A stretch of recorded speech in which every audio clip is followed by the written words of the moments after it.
clown. When's the last time you went to the circus? I went to a carnival a couple of weeks ago with the kids. Does that count? No. Well, we don't have to leave the comfort of our house because now we're going to the Flip Circus. This is a snap review for Flip Circus. Flip Circus is a game for 2 players by Julian Gerard and published by Iello. Using both memory and deduction skills, it's best for ages 10 and up, and it takes about 15 minutes to play. Even though the game packs into this small pouch, the art in Flip Circus has lots of detail.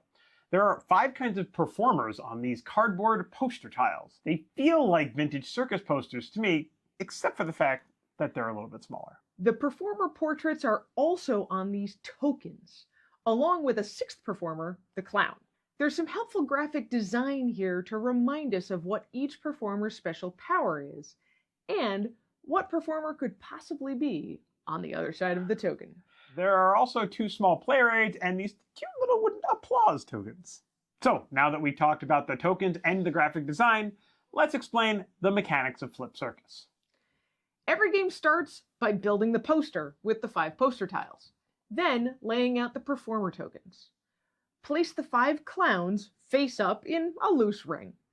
Then shuffle the remaining 5 tokens and put one between each pair of clowns. The second player gets an applause token, then the first player starts.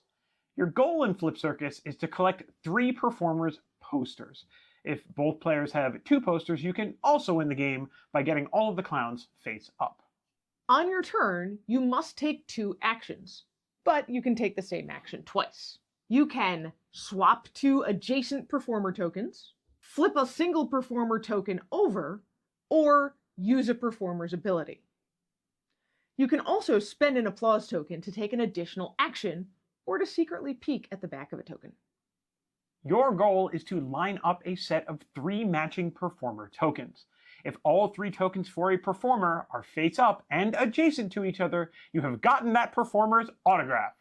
Flip over the middle token of the 3 after taking the performer's poster tile. You keep the poster until the end of the game. The other player cannot take it away from you.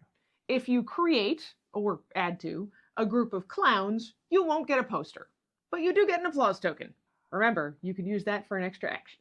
So, let's talk about those performer abilities. Anitra, you already talked a little bit about the clown. The strongman and the animal tamer have abilities that affect how and when they can be moved. But the other 3 performers have abilities that you can use instead of a normal action. The acrobat can swap places with the performer directly across the ring. The magician can swap the 2 tokens that are adjacent to himself. And the fortune teller allows the player to secretly peek at the back of both tokens adjacent to herself.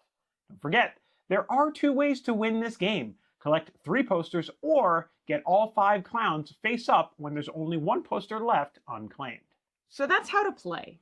What did we expect from Flip Circus? Well, with a game like this, I always feel like I'm either going to really like it or really not like it. So I expected to have some stronger opinions about this one, which I do. Talk about those in a minute. I also like the art style, and generally I like the graphic design a fair bit as well.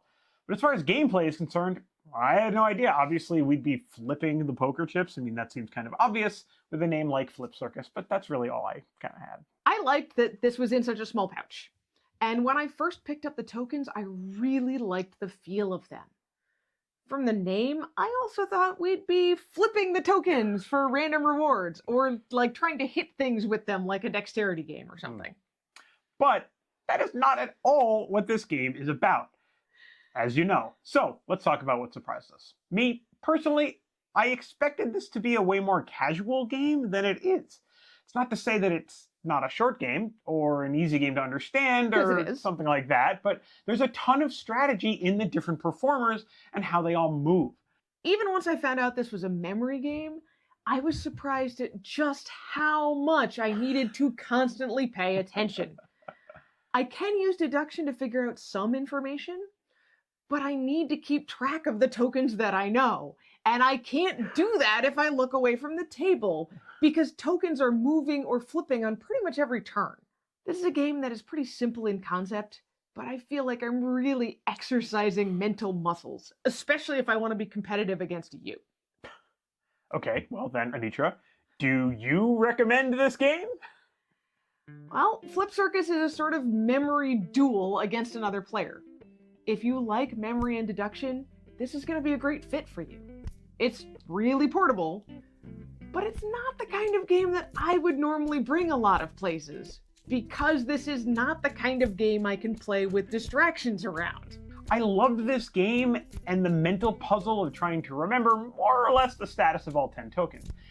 I will say that sometimes, especially because we have our dates during breakfast, I could tell my head was just not like, this is not the game for this morning. So I definitely know when I'm ready to play a game like this because I feel like I have to be all in for it, right?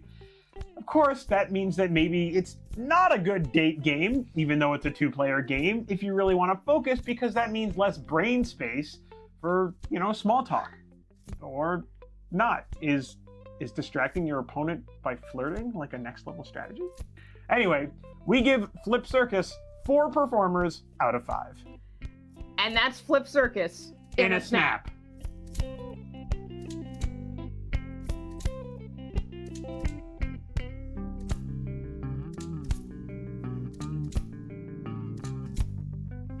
Cute little wooden applause tokens.